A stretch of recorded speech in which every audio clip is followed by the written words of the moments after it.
Mahigpit 300 taon mula nang sakupin ng mga Kastilang konkistador at misyonaryong Katoliko ang Pilipinas. Nagmistulang mga batas ang kanilang mga salita na sinusunod sa buong kapuluan. Ang sinumang sumaway ay malupit na pinapahirapan at brutal na pinatay. Hanggang may isang tao na nagtaguyod at pinamunuan ng isang katipunan at buong tapang na ipaglaban ang karapatan ng mga mamayang Pilipino sa kanilang bansang sinilangan. Ika-23 ng Agosto taong 1876, ang pagtitipon ng hindi bababa sa 5 miyembro ng katipunan, ang pagpunit ng sidula sa hudyat ni Andres Bonifacio, ang pagsisimula ng madugong himagsikan. Maawa na po kayo sa amin! Naway ibigay niyo na po ang aming kahilingang gamot at pagkain upang manumbalik ang kalakasan ng aming mga kasamahan at gumaling na sa mga kani-kanilang sakit. Las Renea, Indio! Isa kang walang kwentang nilalang!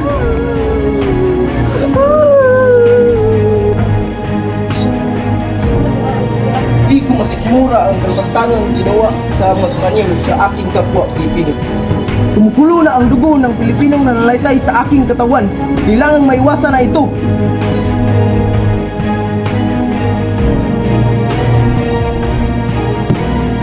Magaganap na ngayon ang unang pagpupulong ng mga pinuno sa Katipunan.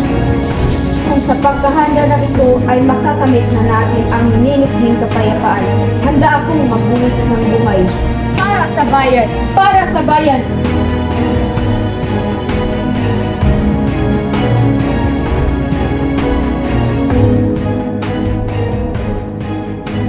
Mga mangyari sa atin at ng ating kaibigang sa Rizal kung siya'y nadakip at pumulong na. Papaano na lamang ang mga sumusunod na samahan ito. Ano pa nga mga sa natin ngayon? Hindi ng mga Espanyol ang mga sumusuporta sa Elisa Rizal. Nakakaawa naman tayo mga Pilipino. Mismo sa ating sariling bayan tayo mismo siyang nagiging mga alipin. Magtatatag tayo ng samahan ng walang kinatatakutan kahit kamatayan. Para sa ating bayan, sa pahang malakas at kabayan, at dahil tayo ang kataas-taasan, kagalang-galangang sa tipunan ng mga anak ng bayan. Ang kinabukasan ng mga susunod na henerasyon ay bahagi ng ating responsibilidad.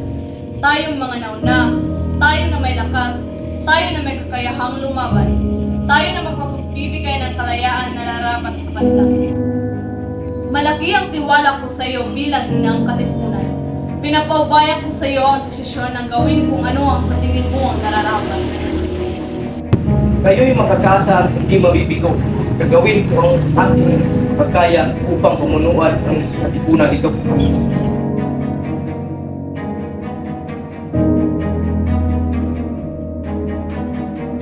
Maraming nakakaalam sa kilos ng Katipunan, Andres. Kailangan na natin gawa ng paraan. Higpit na nakamasid ang mga Espanyol. Kung gayon, mas kailangan natin umalis dito upang ang ating samahan ay hindi na masunto ng iba. Kung muli na lamang magpatawag ng isang pagpupulong.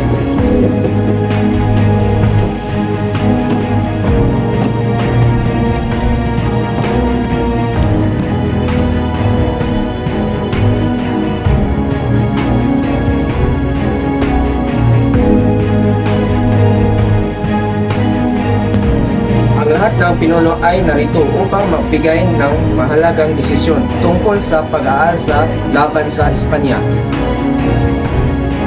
Unti-unting napupuksa ang ating samahan. Alam ng mga Espanyol ang ating mga gagawin. Kailan ba natin balak gawin ang pag-aalsang ito? Gagawin natin ito sa lalong madaling panahon. Ngunit wala tayong sapat na paghahanda. Ang ating mga tauhan ay papurihin lamang gagawin nating pag-aalsa. Hindi rin natin pwedeng simula ang kaganapan ito kung wala naman tayong sapat na kagamitan at pagkain para sa samahang lalaban. Ito ang kailangan natin isakripisyo. Walang masyadong maagang panahon kung lahat tayo ay magkakaisa. Hayaan na lang pa natin magutom ang ating mga katipon. Kung meron namang importante bagay na kailangan, yun ay ang sapat na lakas. At isa pa, hindi sang-ayon sa atin ang mga mayayaman. Ayon kay Rizal, ang mga mayayaman ay hindi kakampi ng katipunan.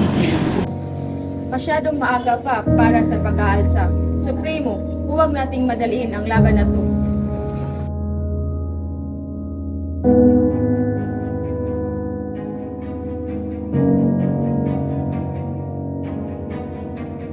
Mga magigiting na anak ng bayan! Dumating na ang panahon. Alahanin ninyo ang ating mga kapatid na binaril sa bagong bayan. Ito na ang panahon upang tayo mag-aksyon kung ano ang dapat gawin. Kung babalik tayo doon, tayo'y papatayin ng Espanyol. Alam na nila ang ating samahan. Ang putok ng kanilang baril ay nakatutok na sa ating katawan. Kung hindi natin simulan ngayon ang pag-aalsa, kailan pa? Ang mga Espanyol pa rin ang papatay sa atin. Kinakailangan na nating magdesisyon ngayon. Ano ang inyong mga desisyon? Lalaban tayo! Lalaban! Laban! Lumaban! Lalaban! Pagmasdan ninyo ang munting papel na umaalipin sa ating lahat. Katipunan, kailangan na nating makasan ang ilang daang pananakot sa ating ng Espanya. Kulang man tayo sa sandata, mas malakas man ang mga baril at kanyong Kastila. Laban tayo hanggang sa ating huling hininga. Hindi tayo palulupig. Tayo ang magtatagumpay dahil tayo ang mga anak ng bayan. Tayo ang nagmamay-ari sa lupang ito, sa atin ang bayan ito. Kaya ano pang hinintay ninyo? Punitin ang sinula! Mabuhay ang katipunan! Mabuhay! Mabuhay ang katipunan! Mabuhay! Mabuhay ang revolusyon! Mabuhay! Mabuhay ang Pilipinas! Mabuhay! Lalaban tayo para sa ating inang bayan! Laban! Ang sigaw ng rebelyon sa Pugad Lawin ang naging tanda ng pagsisimula ng Rebolusyong Pilipino noong 1896, na sa huli ay humantong sa kalayaan ng Pilipinas noong 1898. Isang makabuluhang pangyayari sa kasaysayan kung saan pinunit ng mga Pilipino ang kanilang mga sidula, na kung saan kay Andres Bonifacio ay tanda ng pagkakaalipin ng mga Pilipino sa mga Espanyol. Matuto tayong ipaglaban at pahalagahan ang mga karapatang ipinagkaloob sa atin ng ating mga bayani. Matuto tayong makipagsakripisyo para sa ikakaunlad ng ating bayan.